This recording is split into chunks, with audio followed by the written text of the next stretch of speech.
The Scarecrow Home by Thomas Western. The world is full of answers, but it also keeps its secrets.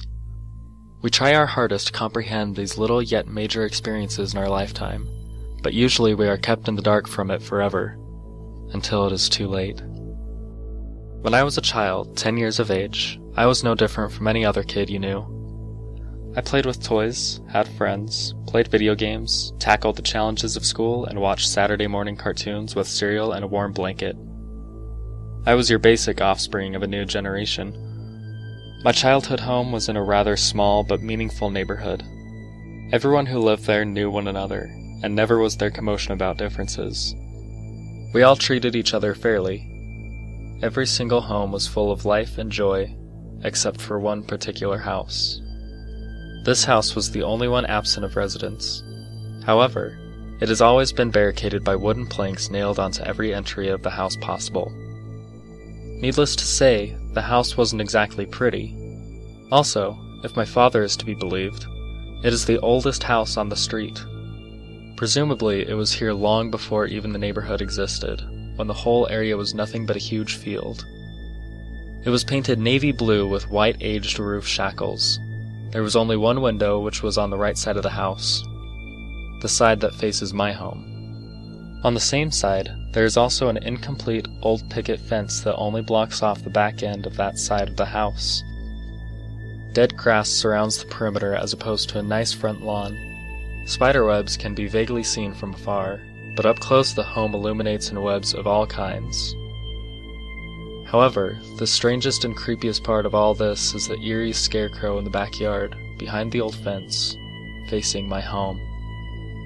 This old raggedy thing must have been as old as the house itself, standing motionless on a wooden plank with its evil-looking face. Why has nobody taken that scarecrow down? What was the purpose of the scarecrow to be placed in that particular spot to begin with? On one particularly sunny day, I noticed that people were moving into that old house. The moving crews present were accompanied by other employed folk who proceeded to take down all the boards that have sealed the place completely shut. It was so long ago that I can barely remember any details about the newcomers. However, I can easily remember their faces and even their names. They were a young married couple. Her name was Curly and his Ronald. I can only presume they have moved here to start a new life together in a supposedly safe neighborhood. Later that day, after the movers and workers left, I was surprised to see how amazingly cleaned up the house was. Sure, there was still a matter of a ruined front yard, the old dreary colors, and that one window was still boarded up, but overall that old house looked a lot better than it probably has ever looked.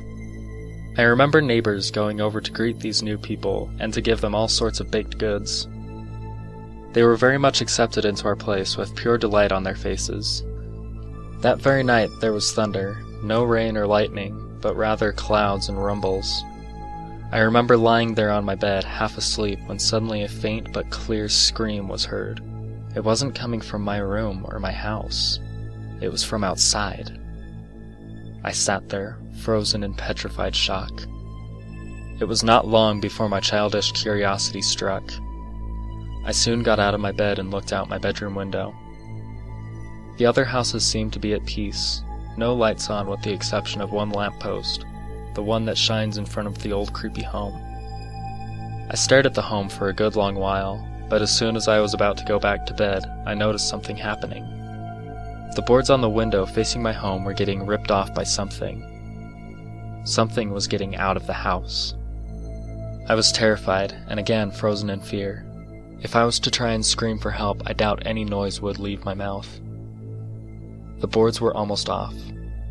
I noticed that they were being ripped off by two sharp metal objects that seemingly shined in the light of the lamppost.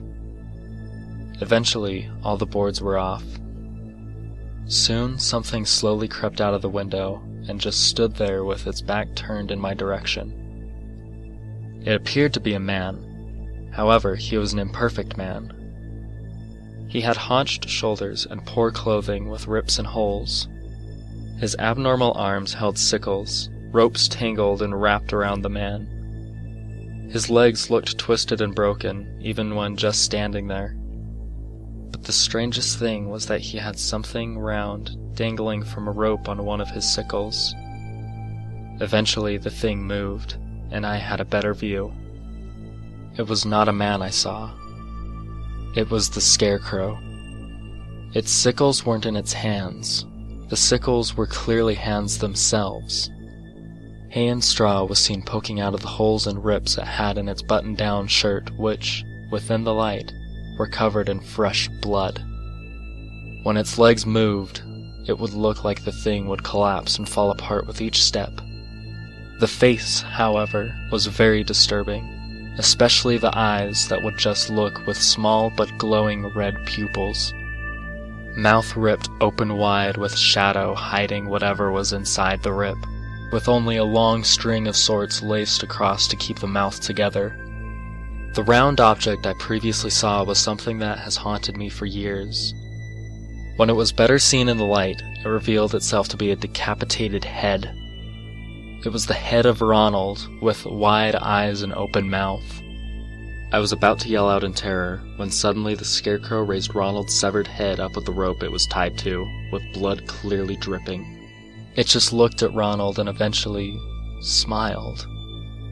Soon, it lowered Ronald's head and with its other sickle grabbed the cloth from its face and slowly removed it to reveal a human skull. This thing was wearing a human skull for a head this whole time and nobody was aware of this? Suddenly, the skull's red pupil eyes faded out. The skull then just rolled off and fell. And almost as quickly as the skull fell, the Scarecrow then proceeded to raise Ronald's head and place it in between the thing's shoulders where the skull used to be. Soon, Ronald's opened mouth closed, his eyes blinked, and I noticed his pupils were now red. Soon those eyes turned to look at me as if it knew I was watching, and Ronald's mouth smiled. Soon it slowly walked off to the backyard, going behind the old picket fence, and soon disappeared from sight. End of part 1.